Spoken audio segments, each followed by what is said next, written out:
Welcome to Burlap Teachers. Enjoy the video. In this video, I will explain how to make delicious tinned salmon. First, let's prepare our workspace and ingredients. You'll want to select fresh, firm salmon fillets about 1 inch thick for the best results. Sterilize your canning jars, lids, and bands thoroughly to ensure food safety. Also, gather all your essential equipment, such as a reliable pressure canner and a jar lifter, before you begin the process. This preparation is key for a successful canning experience. Now let's get the salmon ready for canning.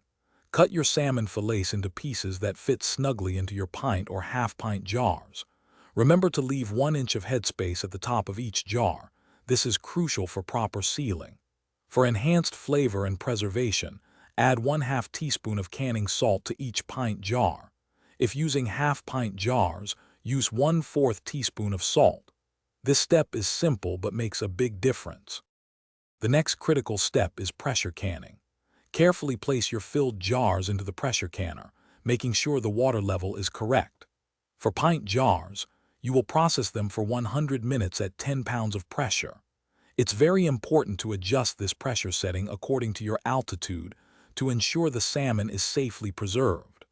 Always follow your canner's instructions for venting and maintaining consistent pressure throughout the entire processing time.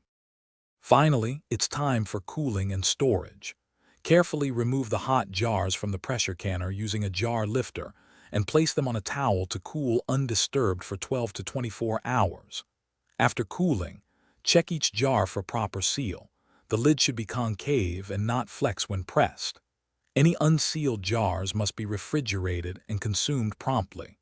Store your properly sealed tinned salmon in a cool, dark place for up to 1 year.